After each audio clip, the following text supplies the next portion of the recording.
Yamoussoukro, au centre de la Côte d'Ivoire, village natal du président Félix Houphouët-Boigny, premier président de la République de Côte d'Ivoire, abrite le siège de la Fondation Félix Houphouët-Boigny qui porte son nom. Nous allons vous inviter à faire une visite guidée dans ce que vous voyez, une grande bâtisse pour la recherche de la paix. Il y a 4 grands monuments qui représentent les sigles, nom et prénom et la fonction du président Houphouët-Boigny. Par exemple, vous avez la préfecture dans l'axe président P, préfecture, fondation F, Félix, hôtel président H, Houphouët, basilique B, Boigny.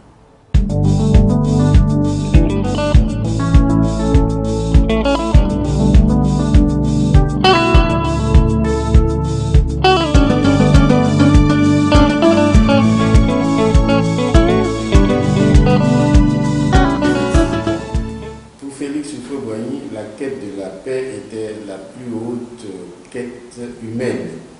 Et donc, toute sa vie durant, il a essayé, bien sûr, de défendre les valeurs de la culture de la paix, la défense de la liberté, la défense de l'égalité, de la dignité de l'homme, les valeurs de la démocratie.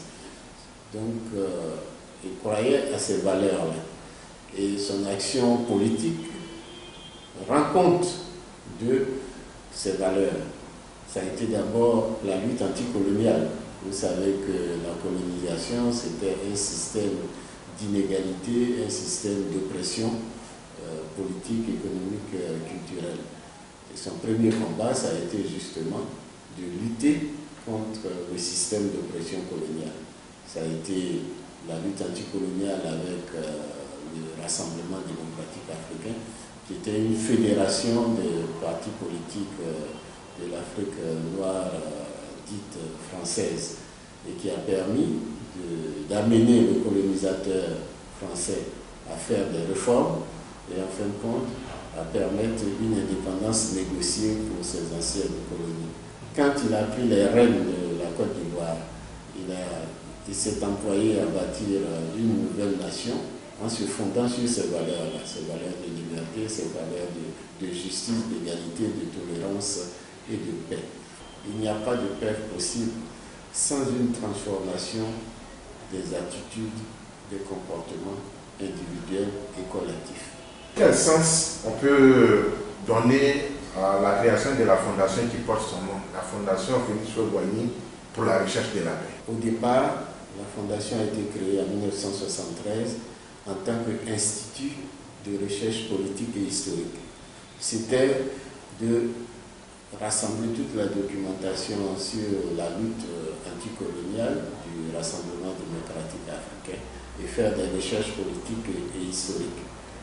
En 1986, après le colloque international sur les RDA, sur les 40 ans du RDA, à cette occasion-là, le président Houphouët-Boigny a demandé que cette fondation qui porte son nom ait une ambition beaucoup plus vaste, de ne plus se contenter de recherches historiques sur les RDA, mais de devenir un centre international de recherche sur la paix, où tous les hommes de bonne volonté viendraient confronter leurs idées et voir comment établir une paix durable en Afrique, bien sûr, mais également dans le monde. C'est le sens de la création de la Fondation Félix Houphouët-Boigny pour la recherche de la paix. Que représente au plan national et international cette fondation? Nous avons 2 départements de recherche, un département de recherche sur la paix et un département de recherche historique pour les recherches sur l'histoire non seulement de la Côte d'Ivoire mais aussi de l'Afrique. Donc au plan national c'est cela. Au plan international, nous avons le prix Félix Houphouët-Boigny pour la recherche de la paix décerné par l'UNESCO, qui est soutenu par la Fondation Félix Houphouët-Boigny. Au plan international, nous nous mettons dans la mouvance des recherches sur la paix. Nous faisons partie aussi d'un réseau des fondations et institutions de recherche pour la promotion d'une culture de la paix en Afrique. Donc voilà un peu comment c'est.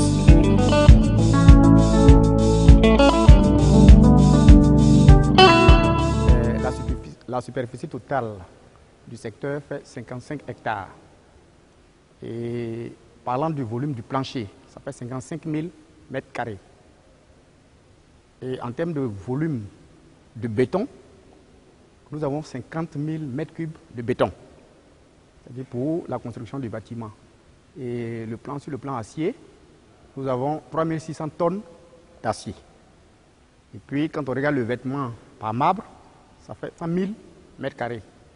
Et le staff qui sert de décoration, ça fait 17 000 mètres carrés. En ce qui concerne le service technique, il est composé de 7 services.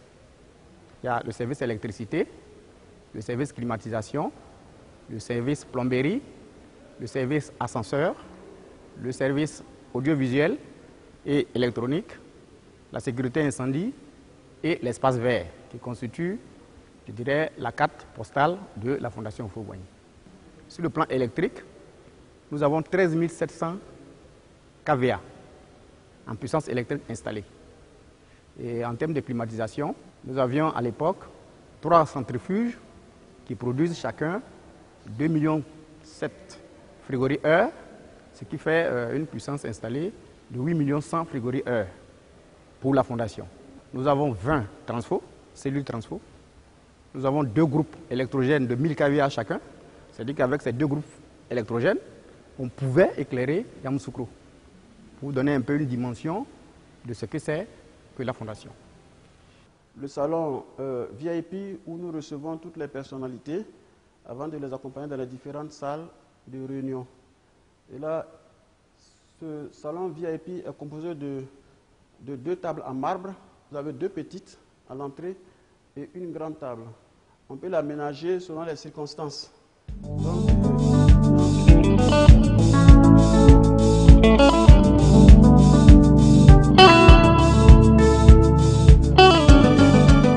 environ 231 fauteuils VIP et vous constatez que ces fauteuils sont beaucoup plus confortables que les sièges arrière.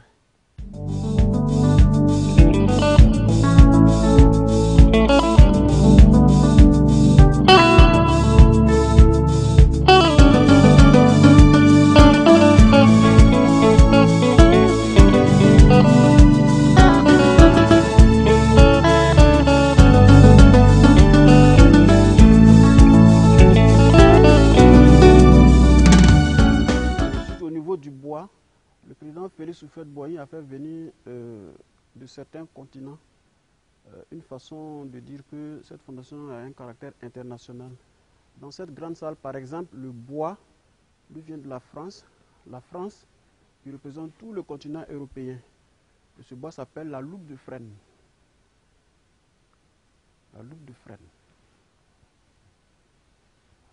Ici, nous sommes à un niveau plus bas. Au bâtiment des congrès -1, et nous avons au total 24 bureaux à ce niveau qui sont réservés aux organisateurs des conférences, des congrès, pour installer leur administration durant leur séjour. Et à la Fondation, tout est symétrique. Tout ce que vous avez à l'aile est, vous avez la même chose à l'ouest et une partie centrale. Et nous sommes à l'aile est, on a 12 bureaux ici et 12 bureaux à l'aile ouest. Nous sommes au hall du niveau -2. Et cet espace-là sert d'exposition. Et vous voyez derrière moi ces différents services. Et à l'époque, il y avait des problèmes de communication. Ce n'est pas comme de nos jours, on a la facilité d'appeler, presque tout le monde a des portables. Et les séminaristes n'ont pas besoin d'aller en ville. Vous avez tout sur place. Vous avez la poste de télécommunication. Vous avez l'échange pour la monnaie, la banque. Et vous avez la vente des journaux. Et ensuite, la réservation des billets de voyage.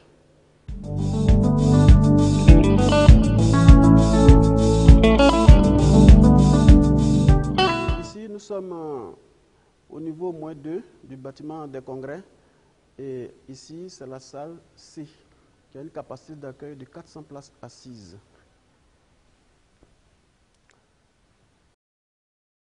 C'est la salle C, la salle de 400 places. Le bois dans cette salle-là nous vient du Brésil.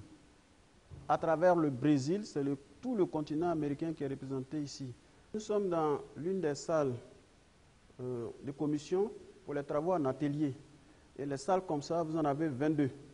Et comme je l'ai dit, tout est symétrique. Ici, nous avons 11 sur l'aile est où nous sommes, 11 autres sur l'aile ouest. Et au milieu, c'est les deux amphithéâtres, le grand et le petit. Et cette salle, sur le plan technique, on peut faire une projection. Vous avez l'écran qui est en face. Vous avez un système d'éclairage indirect où les lampes sont orientées vers le plafond et la lumière reflète vers le bas. Et nous avons la possibilité de faire une traduction simultanée en deux langues. Généralement, le français et l'anglais. Et comme événement important qui s'est passé ici, il y a eu beaucoup de règlements de conflits dans cette salle. On peut penser à la guerre au Libéria.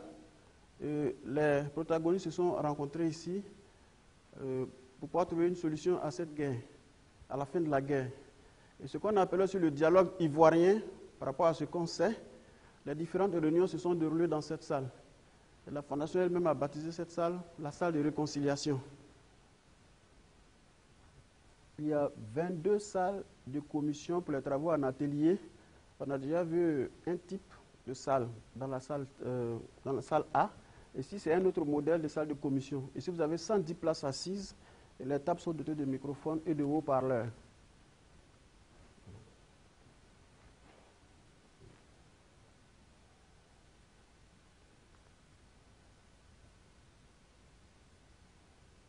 Ici, nous sommes au 4e étage du bâtiment administratif. Et la salle où nous sommes, c'est dans cette salle qu'a eu lieu le premier conseil des ministres d'Union nationale après la crise que la Côte d'Ivoire a connue en 2002. C'est la réunion des 4 grands. Vous avez le général Guy Robert, M. Alassane Ouattara, M. Laurent Gbagbo et M. Bédier. Cette grande réunion s'est déroulée ici à Yamoussoukro. Vous constatez, durant toute la visite que nous venons d'effectuer, partout vous avez du marbre. Le marbre nous vient de 3 pays, le Portugal, l'Espagne et l'Italie. Et nous avons 25 000 mètres carrés de marbre. À ce sujet, le président Félix Houphouët-Boigny disait, et je cite, « Tout ce qui est cher est moins cher. Et tout ce qui est moins